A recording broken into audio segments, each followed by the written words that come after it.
High দর্শকবৃন্দ, আমার ভিডিওতে আপনাদেরকে স্বাগতম। আমার হিন্দু দর্শকদের জানাই নমস্কার, মুসলমানদেরকে আসসালামু আলাইকুম, আর অন্যান্য ধর্মাবলম্বীদেরকে জানাই আদাব। কেমন আছেন আপনারা সবাই? আমি তো সৃষ্টিকর্তার কৃপায় ভালোই আছি, আশা করি সৃষ্টিকর্তার কৃপায় আপনারা ভালোই আছেন। আপনাদের মধ্যে আমার নিয়মিত দর্শকবৃন্দ যারা আছেন তারা জেনে থাকবেন যে আমি ঢাকা বিভাগের গাজীপুর জেলা থেকে ময়মনসিংহে এসেছি, আর এখন ময়মনসিংহে আছি। ময়মনসিংহে থাকবো, কিন্তু জয়নুল আবেদিন পার্কে এবং বিপিন পার্কে ঘুরতে যাবো না, তা তো হবে না। তাই মমকে বিকেলে বললাম আজ পার্কে ঘুরতে যাবো, পার্কে নিয়ে চলো। তো মমও আমাকে সম্মতি দিল পার্কে আসার জন্য। আমিও কুইকলি ফ্রেশ হয়ে রেডি হয়ে গেলাম, মমও কুইকলি ফ্রেশ হয়ে রেডি হয়ে গেল।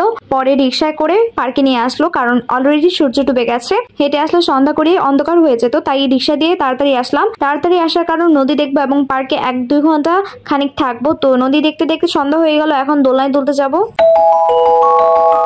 হাওয়ায় হাওয়ায় দোলনায় দুলছি মন খুলে, আমার ভালো লাগে দোলনায় দুলতে।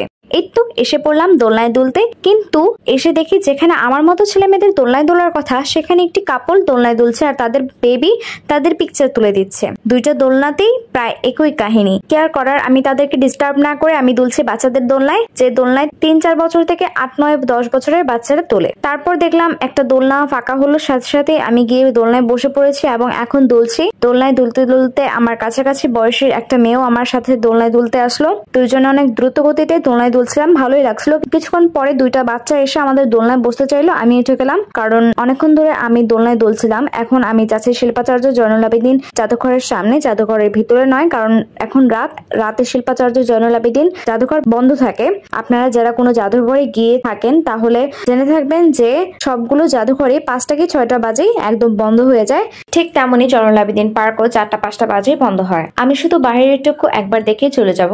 এই যে সামনের এই সাদা রঙের প্রবেশদ্বারটি জয়নুল আবেদিন জাদুঘরের প্রবেশদ্বার, এবং জয়নুল আবেদিন জাদুঘরের সামনে জয়নুল আবেদিনের স্মৃতি স্মারক আছে। এই স্মৃতি স্মারকটা 2015 সালে তৈরি করা এবং উদ্বোধন করা হয়। আর সামনের এই রাস্তাটাকে কি বলে আমি জানি না, তবে এই রাস্তাটা কাচিঝুলি মোড় পর্যন্ত শেষ হয়েছে।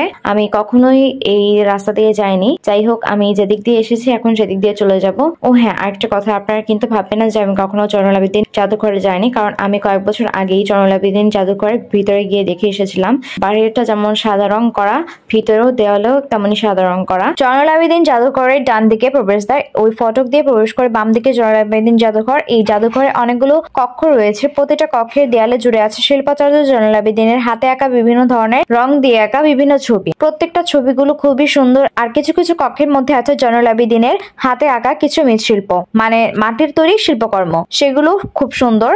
আরো অনেক কিছু আছে, উনি যা যা তৈরি করেছেন সবগুলোই সুন্দর। আপনারা চাইলে জয়নুল আবেদিন জাদুঘরে গিয়ে দেখে আসতে পারেন তার শিল্পকর্মগুলো। আমাকে যদি বলা হয় আপনার বা তোমার সবচেয়ে প্রিয় চিত্রশিল্পীকে, তাহলে আমি বলবো শিল্পাচার্য জয়নুল আবেদিন আমার সবচেয়ে প্রিয় চিত্রশিল্পী, কারণ তার আঁকা ছবি অনেক কথা বলে এবং অনেক কিছু বোঝায়। যেমন মুক্তিযুদ্ধের ছবিগুলো আছে, তার হাতে আঁকা মুক্তিযুদ্ধের ছবিগুলো দেখলেই বোঝা যায় যে মুক্তিযুদ্ধের সময়টা কি দুষ্কর পরিস্থিতি ছিল। হোয়াট এভার, মুক্তিযুদ্ধের খারাপ সময়গুলো চলে গেছে, এখন আমার বাসায় পালা। তো আর দেরি না করে যেদিক দিয়ে এসেছি সেদিক দিয়ে চলে যাচ্ছি বাসায়। Thanks for watching my vlog video. Be good and bye. Waiting for my next video.